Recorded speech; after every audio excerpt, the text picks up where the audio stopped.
കേരള സർവകലാശാലയിൽ ഉത്തരക്കടലാസുകൾ നഷ്ടപ്പെട്ട സംഭവത്തിൽ സർവകലാശാല ആസ്ഥാനത്ത് ABVP പ്രതിഷേധം. വൈസ് ചാൻസലർ വിളിച്ച യോഗ ഹാളിന് സമീപമായിരുന്നു പ്രതിഷേധം. പ്രവർത്തകരെ പോലീസ് അറസ്റ്റ് ചെയ്ത് നീക്കി. വിവരങ്ങളുമായി തിരുവനന്തപുരത്ത് നിന്ന് ഹാൻസ് ജോൺ ആണ് നമുക്കൊപ്പം ചേരുന്നത്. ഹാൻസ്, വലിയ രീതിയിലുള്ള പ്രതിഷേധമാണോ ABVP പ്രവർത്തകർ ഉയർത്തിയത്? ബിനിൽ, ഒട്ടും പ്ലാൻഡ് അല്ലാതെ അല്ലെങ്കിൽ ആരെയും അറിയിക്കാതെ ആയിരുന്നു ABVP പ്രവർത്തകരുടെ ഭാഗത്തു നിന്ന് ഇത്തരമൊരു പ്രതിഷേധമുണ്ടായത്. അവർ ഈ യോഗത്തിന്റെ ഹാളിന്റെ സമീപം വന്ന ഇത്തരത്തിൽ ചെറിയൊരു രീതിയിലെങ്കിലും പ്രതിഷേധം കാണിച്ചത് 4 പ്രവർത്തകരാണ് ഉണ്ടായത്. അപ്പോൾ തന്നെ സർവകലാശാല അധികൃതർ പോലീസിൽ വിവരമറിയിക്കുകയും കന്റോൺമെന്റ് CAയുടെ നേതൃത്വത്തിലുള്ള സംഘം ഇവരെ വലിച്ചിഴച്ചാണ് ഇവിടെ നിന്ന് കൊണ്ടുപോയത്. എന്തായാലും പോലീസ് എത്തി ഇവരെ കന്റോൺമെന്റ് സ്റ്റേഷനിലേക്ക് അറസ്റ്റ് ചെയ്ത് നീക്കിയിട്ടുണ്ട്.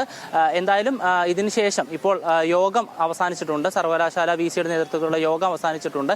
ഇപ്പോൾ സിൻഡിക്കേറ്റിന്റെ പരീക്ഷാ സ്ഥിരസമിതിയുടെ യോഗം കൂടി ഇപ്പോൾ കൂടുകയാണ്. അത് അല്പസമയത്തിനുള്ളിൽ അവസാനിക്കും. 1 മണിയോടുകൂടി ഈ വിഷയത്തിൽ, ഈ ഉത്തരക്കടലാസ് നഷ്ടപ്പെട്ട വിഷയത്തിൽ മാധ്യമങ്ങളെ കാണുമെന്നാണ് VC മോഹനൻ കുന്നുമൽ അറിയിച്ചിരിക്കുന്നത്. എന്തായാലും കൂടുതൽ വിവരങ്ങൾ വാർത്താ സമ്മേളനത്തിന് ശേഷം അറിയാൻ കഴിയുമെന്നാണ് വിവരം. ബിന്നിൽ, ഓക്കെ, വ്യക്തമാണ്. ഹാൻസ് ജോണാണ് വിവരങ്ങൾ നൽകിയത്.